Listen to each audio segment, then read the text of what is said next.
Kasunod nga po mga idol ng magandang ipinakita ni Renz Abando ngayong 2023 FIBA World Cup ay sikat na nga ito sa Amerika ngayon. Yan naman ang ating unang story na pag-uusapan na susundan ko na rin yan ang usap-usapang paglalarong muli ni Jayson Castro sa Gilas, Pilipinas. Pag-uusapan na rin natin ngayon mga idol ang opisyal na pagkakabuo ng Lakers ng kanilang triple tower sa pagpirma sa kanila ni Christian Wood. Kaya mga idol, tara!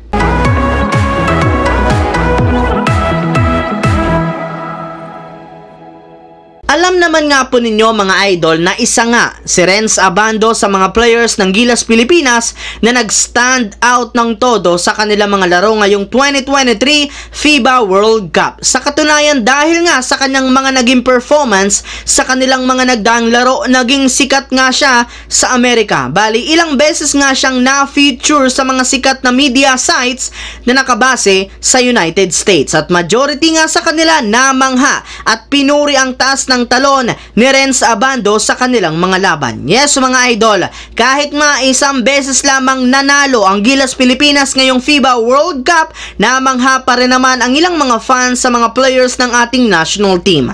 Ang kaso lamang, medyo tagilid pa rin naman nga ngayon ang posibilidad na makakapaglarong muli si Renz Abando sa Asian Games, gayong bukod nga sa hindi siya kasama sa inilabas na bagong 12-man lineup ng Gilas, magdedepende pa rin naman nga sa magiging desisyon ng kanyang kupunan na anyang KGC kung papayagan nila siyang matulungan muli ang ating national team. Maliban nga po kay Renz Abando, may ilang mga mahahalagang players nga po ang Gilas na hindi dito maglalaro, at dahil dyan problema nga ngayon ang ating national team pagdating sa point guard position at playmaker. Kaya may ilang mga fans ang nagtatanong kung pwede nga bang paglaruin ulit ng Gilas ang kanilang dating player na si Jayson Castro para sa Asian Games. Well, ayon nga po sa ilang mga analyst, hindi rin naman nga imposible na payagan ng SBP na paglaruin muli si Castro, sadyang malaki pa rin naman posibilidad na hindi nila ito gamitin, gayong bukod nga sa edad nito,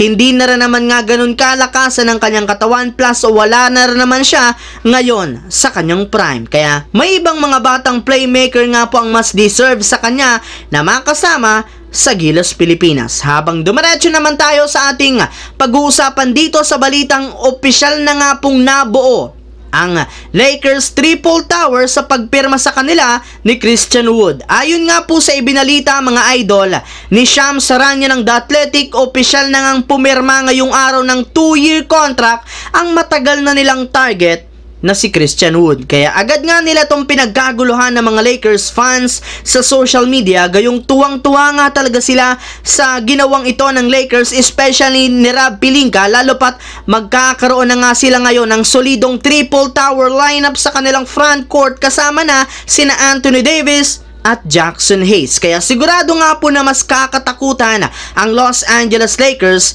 ngayong darating na season. Dagdag pa nga po dyan mga idol, isang malaking move rin naman ang nangyari ngayon, lalo pat kumpletos ricados na nga po ang maituturing ang Los Angeles Lakers ngayon. Meron ngang magaling na mga point guard, bagong mga wingman at bagong modern big man sa katauhan ni Christian Wood na malaking tulong para kay Anthony Davis.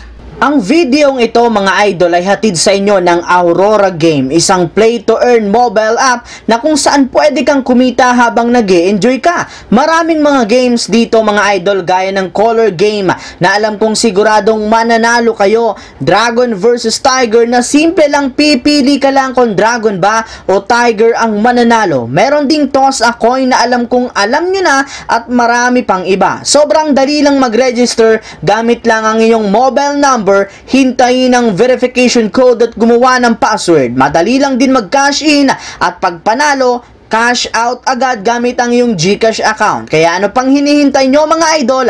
Mag-download na at manalo. Nasa comment section ang link para makapagsimula na kayo. So yun lamang mga idol ang ating bagong video ngayon na ating pinag-usapan dito. Once again, this is your J-Zone TV. Huwag kalimutang mag-like at syempre mag-subscribe. Pindutin ang notification bell sa akin channel para lagi kayong maging updated at laging ma-notify sa mga videos na ina-upload ko. I-follow, bisitahin at i-like ang ating Facebook page, J-Zone TV. Maraming salamat mga idol!